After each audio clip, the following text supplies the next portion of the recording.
अस्सलाम वालेकुम friends, welcome to classic entertainment channel. कैसे हैं आप सब? हम उम्मीद करते हैं कि खैरियत से होंगे और इन्जॉय कर रहे होंगे अपने दिन को भरपूर तरीके से। और हम आपके लिए लेकर आ गए सिलसिला नॉवल तुमसे क्या कहें जाना एपिसोड 3, जिसको आपके लिए तहरीर करी है अना इलियास। तो फिर चलते हैं नॉवल की तरफ, मगर उससे पहले अगर आप हमारे चैनल पर नए हैं तो हमारे चैनल को लाइक और सब्सक्राइब कीजिए, आइकॉन बटन दबाइए ताकि हमारी नई और हमारी वीडियोस आपको सबसे पहले देखने को मिले और आप कोई भी एपिसोड मिस ना कर सकें। तो चलते हैं नॉवल की तरफ। यार बज्जो, क्या ज़रूरी है कि हम रुबाब बज्जो के घर जाकर ही रेडी हूँ? वो कल की तरह हमें पिक कर लें। वो घर आते ही समिया के हुक्म पर झंझला कर रह गई। अभी मुश्किल से कल वाला वाक़या भूली थी कि अब फिर से फाहम से टाकरा होने वाला था। एक तो कल से तुम मुझसे बहस कर रही हो, मसला क्या है तुम्हें? वो जो बैग में उसकी और अपनी चीज़ें रख रही थी, उसे घूर कर फिर से अपने काम में मसरूफ़ हो गई। जिस वक्त वो यूनी से घर वापस आई, समिया का नादिर शाही हुक्म मिला कि उन्हें आज रुबाब के घर ही जाकर रेडी होना है, क्योंकि रुबाब और अंबर का घर पास पास था, जबकि रुबाब को समिया को लेने आउट ऑफ द वे आना पड़ता था और उसे ऑफिस से छुट्टी पूरे टाइम पर मिलनी थी, जिसकी वजह से वो उन्हें आकर जितनी देर में लेती, अंबर की बारात का वक्त कम रह जाना था। समिया ने खुद ही उसे इन्हें लेने से मना कर दिया। जो रिक्शे वाला रबिया को ऑफिस पिक एंड ड्रॉप देता था, उससे ही मुझसे बात कर ली थी। वो उन्हें रुबाब के घर छोड़ने के लिए आने ही वाला था। हद करती हो आप। वो धप धप करती उठकर कपड़े चेंज करने चली गई। समिया हैरत से उसका गुस्सा देख रही थी। वो रुबाब से रिजर्व रहती थी, मगर इतना भी नहीं कि ऐसे गुस्सा करती। कुछ ही देर में वो दोनों रिक्शे में बैठी रुबाब के घर के लिए निकल पड़ी। पूरा रास्ता किरत ने समिया से कोई ख़ास बात नहीं की। समिया ने भी उसे नहीं छेड़ा। जानती थी कि अभी या कुछ देर बाद वो खुद ही उससे शेयर कर देगी। वो ऐसी ही थी, ज़्यादा देर किसी बात को दिल से नहीं लगा सकती थी। किसी और से ना सही, मगर समिया से वो शेयर ज़रूर कर देती थी। घर के करीब रक्षा जैसे ही रुका, उसने सरसरी सा लहजा बनाकर समिया को मुखातिब किया। फाहम भाई भी होंगे घर पर? उसके सवाल पर समिया को उसके ऑफ मूड की समझ आई। उन दोनों की बचपन में भी कभी नहीं बनी थी, लेकिन अब तो हालात फ़र्क थे। मुझे क्या पता, वैसे तो इस वक्त वो अपने शोरूम में ही होता है। समिया ने भी लहजे को सरसरी ही रखा। उसने कुछ शुक्र का सांस लिया। रुबाब को वो पहले ही कॉल कर चुकी थी। उनका रिक्शा रुकते ही चौकीदार ने छोटा गेट खोल दिया। वो दोनों सलाम करके अंदर आ गई। सामने ही ड्राइवे पर उन्हें रुबाब खड़ी नजर आ गई। किरत उसके घर 4-5 साल बाद आई थी, मगर उसे काफ़ी हद तक वो घर याद था। बेहद खूबसूरत तर्ज का बना घर, जिसमें अब मज़ीद तब्दीलियाँ वक्त के हिसाब से कर दी गई थीं। उसे तब भी बहुत पसंद था, अब भी बेहद पसंद आया था। वो उन्हें अपने साथ लिए तेज़ी से अंदरूनी हिस्से की जाने बढ़ी। सर्दी भी आज उरूज पर थी। सुबह से बादलों ने सूरज को छुपा रखा था। अंदर आते ही उन्हें गरमाइश का एहसास हुआ। रुबाब उन्हें लिए सेटिंग रूम में आ गई, जहाँ आतिशदान में आर्टिफिशियल कोयले दहक रहे थे।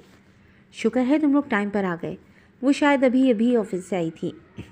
ब्लैक पैंट पर ग्रीन शर्ट और उस पर ब्लैक ही ब्लेजर पहने वो इतनी शानदार लग रही थी। किरत ने हसरत से उसे देखा। कुछ लोगों को अल्लाह कितना नवाजता है, वो दिल में सोच कर रह गई। खाना खाया तुमने? वो जानती थी कि किरत भी यूनी से आई थी। जी मैंने खा लिया था। उसके मोहब्बत भरे अंदाज पर वो हल्के से मुस्कुराकर बोली, चलो दैट्स ग्रेट। बशीरा, उसका गाल मोहब्बत से छूकर वो उन्हीं के हमरा बड़े से सोफे पर बैठते अपनी मुलाजमों को पुकारने लगी। ये बाजी का बैग मेरे रूम में रखाओ और 3 कप कॉफ़ी ले आओ, साथ सैंडविच भी। अपनी मुलाजमा को सामने टेबल पर रखे उनके बैग की जानिब इशारा करते बोली, जी बाजी। वो फ़ौरन उसकी बात मानते बैग उठाकर एक कमरे की जानिब बढ़ी। उफ़ यार, कितने अरसे बाद तुम लोग मेरे घर आए हो। तुम तो फिर आ जाती हो। किरत कितनी देर बाद आई है? वो जैसे खुशी से फूले नहीं समा रही थी। काश तुम लोगों को रात रुकने की भी इजाज़त होती तो मैं रोक लेती। वो फिर हंस हंस से बोली, तुम्हारी शादी पर रहेंगे ना आकर, बल्कि किरत को तो यहीं छोड़ देंगे। समिया उसका हाथ थाम कर मोहब्बत से बोली। जानती थी कि वो मोहब्बतों को तरसी हुई है। उसके मामू तो बेहद अच्छे थे, मगर मानी उन दोनों के साथ रहना या उन्हें रखना पसंद नहीं करती थी। उसकी अम्मी और मामू बस 2 ही बहन भाई थे। बहन तो औलाद को पूछती नहीं थी, और बीवी की भी बच्चों से कोई ख़ास उनसियत नहीं थी, बल्कि वो अपने बच्चों को उनसे दूर ही रखती थी। ऐसे में वो गैरों के साथ ही रिश्ते संवार करते थे। समिया की बात पर वो चौंक कर उसे देखने लगी, मगर रुबाब की जानिब देखकर महज मुस्कुरा कर रह गई। हाँ, मेरी शादी, वो भी एक मामा है। शादी के नाम पर एक हसीन सा रंग उसके चेहरे पर ठहरा था। समिया के तवज्जुह से वो बस इतना जानती थी कि उसका कोई कोलीग रुबाब में इंटरेस्टेड है, और वो भी है, मगर शादी में अल्तवा क्यों है ये उसे नहीं पता था। इससे पहले कि समिया कुछ पूछती, उनके पीछे से आती गंभीर सलाम की आवाज़ पर वो साकत हुई। ये क्यों आ गया? उसका दिल क्या यहाँ से गायब हो जाए? बहुत टाइम पर आए हो? वो उन दोनों को सलाम करके उनके सामने आ खड़ा हुआ। अच्छा, निकलने लगी हो आप? वो मसरूफ़ से अंदाज में एक नज़र उन तीनों पर डालकर सलाम करता रुबाब से मुखातिब हुआ। हाँ, बस थोड़ी देर में निकल रहे हैं, कॉफ़ी बनवाई है। वो जो सीढ़ियों की जानिब बढ़ा था, रुबाब की बात पर चंद कदम वापस लेता उनके सामने सोफे पर बैठ गया। प्लीज़ यार, मेरे लिए भी बहुत सर में दर्द है, वो सर को हौले से दबाते हुए बोला। मैं बशीरा को कह कर आती हूँ। वो तेज़ी से वहाँ से उठकर सामने मौजूद कॉरिडोर की जानिब बढ़ी। आप ठीक हैं आपी? समिया को वो आपी ही कहता था, हालांकि रुबाब को राबी कहता था और उसके नाम के साथ कभी आपी बाजी लगाने का तकल्लुफ़ नहीं किया था। हाँ, मैं ठीक हूँ। तुमने थाईलैंड कब जाना है? समिया उसके साथ उसी तरह बेतकल्लुफ़ थी जैसे रुबाब। देखें, अभी डिसाइड नहीं हो रहा कि मैं जाऊँगा या मामू। वो उसकी जानिब देखकर बोला। एक नज़र इधर उधर देखती किरत को भी देखा। रुबाब तो खुद भी शायद एक वीक के लिए दुबई जा रही है। समिया की बात पर उसने हौले से सर हिलाया। नज़र गाहे बगाहे किरत को देख रही थी, जो पूरी तरह उसे इग्नोर कर रही थी। जी, राबी का कंफर्म हो जाए तो शायद फिर इसी वीक में मैं भी प्रोग्राम बना लूँगा, उसने अपना प्रोग्राम बताया। चलो यार, जल्दी जल्दी कॉफ़ी पीकर रेडी हूँ। अंबर की कॉल आई है, वो तो पार्लर में रेडी है। शूट चल रहा है, बस कुछ देर में हॉल भी पहुँच जाएगी। वो बशीरा की हमरा लाउंज में आते हुए बोली। मैंने तो आज नहीं जाना ना, वो कॉफ़ी का मग उठाकर बेचारी सी शक्ल बनाकर बोला। तो तुम कल कौन सा चले गए थे? अंकल और आंटी इतना गुस्सा कर रहे थे। सीधी तरह रेडी हो जाओ। अपना मग लेकर उसके सामने बैठती रुबाब गुस्से से बोली। यार, मैं वहाँ क्या करूँगा? मेरा तो कोई जानने वाला भी नहीं। अंकल और ज़मीर माँ कामों में बिज़ी होंगे। वो ऐसा ही था, गैदरिंग से भागने वाला। मक्खियाँ मार लेना दो चार। रुबाब की बात पर किरत ने बमुश्किल अपना कहकर रोकते जल्दी से कॉफ़ी का मग होठों से लगाया, मगर फ़ाहम की नज़रों से उसकी बेसाख्ता मुस्कुराहट छुपी ना रह सकी। वैसे उसे इग्नोर कर रही है मैडम, और इसकी बेइज्जती खूब इंजॉय कर रही है। इट्स नॉट फेयर, वो मुंह बनाकर बोला। जल्दी करो, तुम तो पहले ही चले जाओ ऊपर रेडी होने। लड़कियों से भी ज़्यादा टाइम लगाते हो। रुबाब तो धड़ाधड़ उसके बखिए उधेड़ रही थी, वो भी उसकी बचपन की दुश्मन के सामने। बस ठीक है, घंटे बाद मिलते हैं। उसके चेहरे पर खिलने वाली एक और हंसी पर वो वॉकआउट कर गया। ऐसे तो मत कहो ना उसे हमारे सामने। समिया ने रुबाब को घर का। तो तुम लोग कौन से गैर हो? चलो रूम में ही चलते हैं, वो लापरवाही से बोली। चलो यार प्लीज़, इतना अच्छा मौसम हो रहा है, छोटी कैंटीन से समोसे और चाय लेकर आते हैं। वो तीनों कॉरिडोर में बैठी कल के असाइनमेंट पर काम कर रही थी, जिस वक्त अभिया ने शोर मचाया। यार, मैं तो नहीं उठ रही, रात को भी बारात से आते टाइम हो गया, एक लफ्ज़ नहीं लिखा। सर ने कातिल कर देना है। तुम दोनों जाओ, तुम लोगों की तो तकरीबन कंप्लीट हो गई है। किरत ने उन दोनों को मुखातिब करते बैग से अपने पैसे निकाल कर अभिया के हवाले किए। चलो ना यार, वो ज़ेबीन को उठाते हुए बोली। चैन नहीं तुम्हें? मुझे ये बताओ, खाया पिया जाता कहाँ है तुम्हारा? अभी तुमने मूंगफली उड़ाई है, सुबह भी डट कर नाश्ता करके आई होगी। आंटी ऐसे तुम्हें आने नहीं देती, और अभी फ़कत 11 बजे हैं, तुम्हें फिर से भूख लग गई है। ज़ेबीन की बात पर वो हंसते हुए उसके बाजू में बाजू डाले सीढ़ियाँ उतर रही थी। तुम क्यों जल रही हो? चिढ़ाने वाले अंदाज में हंसी वो उसे मज़ीद चिढ़ाने लगी। इस घोंसले में सिवाय खाने के कुछ नहीं है। एक हाथ तो उसने काबू किया हुआ था, दूसरे हाथ से उसके सर पर एक लगाते उसने तो रेख नहीं किया। ओ हेलो, तुम्हारी एकेडमी की स्टूडेंट नहीं हूँ मैं। सच में ज़मीन कितना मारती हो तुम, बहुत हाथ चलते हैं तुम्हारे। उसके हथौड़े जैसे हाथ का थप्पड़ खाकर उसका सर घूमने लगा। तुम्हारे बच्चे कोई वीडियो बनाकर अपलोड कर देंगे ना, सच में अगले दिन अंदर होगी तुम। वो दोनों बारिश से बचती दरख्तों के नीचे से बातें करती जा रही थी। कभी कभी मार ज़रूरी होती है बेवकूफ़, वो जैसे उसे पते की बात बता रही थी। सर नफ़ी में हिलाते उसने सर उठाकर कैंटीन के सामने खड़े चंद लड़कों के गुरूह को देखा। एक पर उसे पॉइंट वाले का गुमान हुआ। ज़ेबीन के बाजू से अपना बाजू उसने किसी ट्रांस किसी कैफियत में निकाला। ध्यान से आना। ज़ेबीन जो एक स्टेप नीचे उतरकर कैंटीन की जानिब जाने वाले रास्ते की जानिब बढ़ रही थी, अपने से पीछे आती अबिया से बोली। वहाँ आसपास काफ़ी कीचड़ था। वो तो अपने ही जहाँ में गुम थी। जैसे ही उसने कदम उठाया, वहाँ एक स्टेप था जिसका उसे अंदाज़ा ना रहा। नज़रें दानिल की बुश पर जमी हुई थी। बजाय स्टेप पर पाँव रखने के वो कीचड़ पर पाँव रखते धप से वहाँ गिरती चली गई। एक हल्की सी चीख उसके मुंह से निकली। चलो चलो, जल्दी चलो यार। ज़ेबीन अपने ही ध्यान में आगे बढ़ती जा रही थी, ये देखे बगैर कि अबिया बेचारी कीचड़ में लथपथ हो चुकी है। उसकी चीख पर सामने मौजूद ग्रुप ने बेख्तियार मुड़कर देखा। उनके कहकों पर ज़ेबीन ने हैरत से मुड़कर देखा और अबिया को कीचड़ में बैठे देखकर तेज़ी से उसके पास आई। तुम यहाँ कैसे आ गई?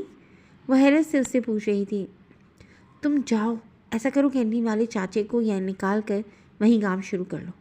भूख मुझे लग रही थी, तेज़ काम तुम्हारी रुकने का नाम नहीं ले रही। ज़ेबीन की लापरवाही और पॉइंट वाले के सामने इस कदर होने वाली बेइज्जती पर वो गुस्से से बल खाकर रह गई। बड़ी मुश्किल से उसका हाथ पकड़कर वो उठी, जो उसकी हालत पर अपनी हंसी कंट्रोल कर रही थी। पॉइंट वाले को वो भी देख चुकी थी, मगर उसे नहीं पता था कि इसी को देखने में मगन अबिया इर्द गिर्द का होश भुला बैठी थी। अब समोसा और चाय का क्या करें? उसकी बात पर अबिया का दिल किया कि उसका सर फाड़ दें। दफ़ा हो जाओ, मैं खुद ही चली जाऊंगी। उसका हाथ झटक कर वो बोली। सारे स्वेटर पर कीचड़ लग चुका था। बाजू, हाथ, यहाँ तक कि शूज़ भी कीचड़ से भरे हुए थे। अच्छा तुम वॉशरूम में चलो। वो तेज़ी से उसे लिए वॉशरूम की जाने बढ़ी। नमूना है ये भी। वजाहत की अभी तक हंसी नहीं रुक रही थी। हैरत की बात थी कि कोई तल्ख बात किए बगैर दानिल भी कुछ देर पहले होने वाली सिचुएशन पर हंस रहा था। बेवकूफ़, वो फ़कत उसके कीचड़ में लथड़े रूप को सोचकर यही कह सका। सर्दी की वजह से वो सारे भी फ्री पीरियड की वजह से मेन कैंटीन जाने की बजाय आईआर के सामने बने छोटे से खोखे के पास आ गए। चाय पीते वो गप्पे लगा रहे थे कि एक निस्वानी चीख पर सभी ने हैरत से मुड़कर देखा।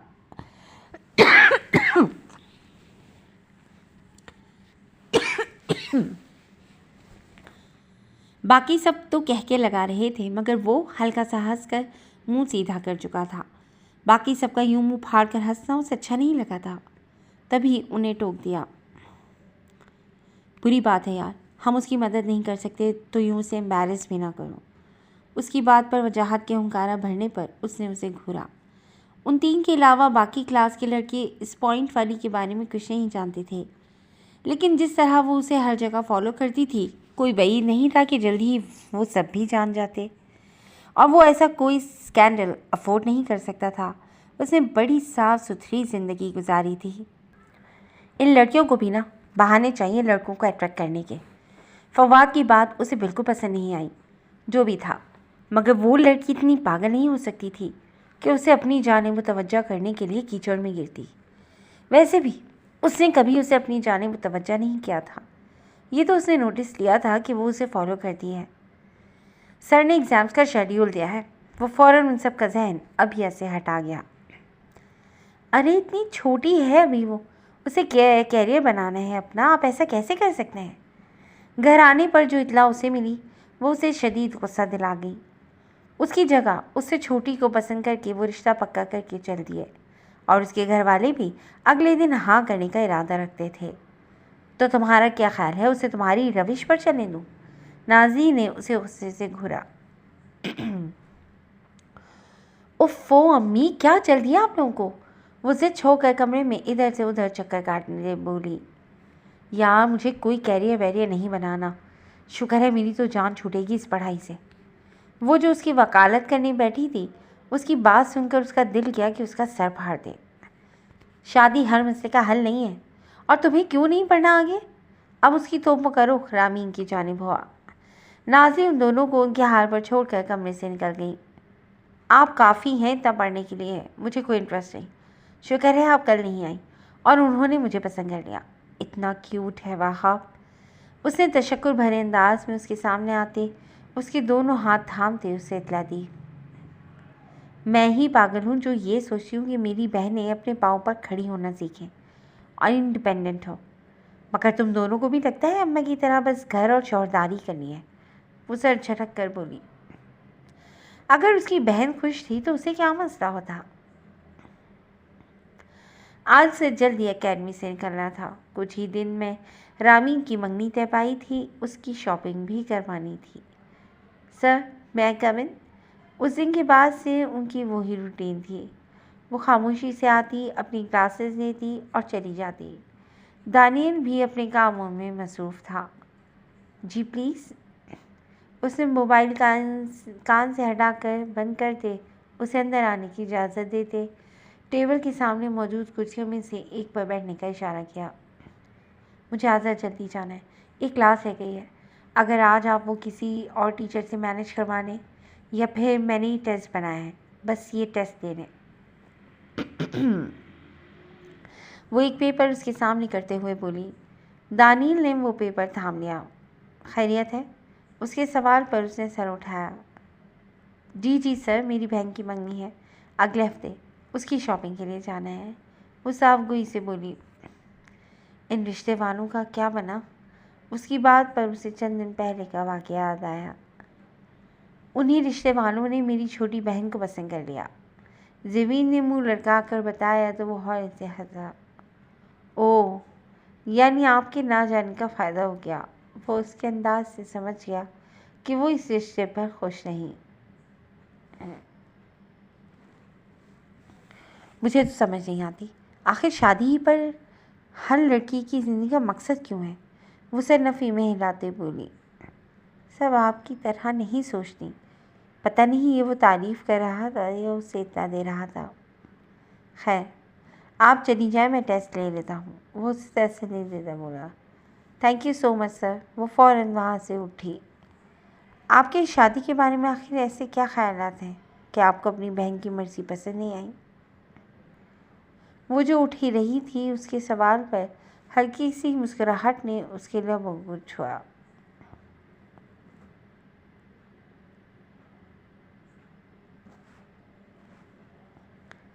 मेरे ख्याल में शादी का फ़ैसला महज किसी की ज़िंदगी में शामिल होकर उसके कमरे में इजाफ़े, मोहब्बत और इल्तफ़ात से कहीं बढ़कर और बिल्कुल अलग एक ऐसा फ़ैसला है जो ये सोच समझ कर करना चाहिए कि जिस शख्स की ज़िंदगी में आप दाखिल हो रहे हैं, क्या उसकी ज़िंदगी में दाखिल होने से उस शख्स को कोई फ़र्क पड़ रहा है या नहीं। आपका होना ना होना महज एक रिश्ता निभाने की बजाय किसी की ज़िंदगी में तब्दीली लाना है, ऐसी तब्दीली जो उसे पूरी तरह महसूस हो। आपका होना ना होना उसके लिए मायने रखता हो।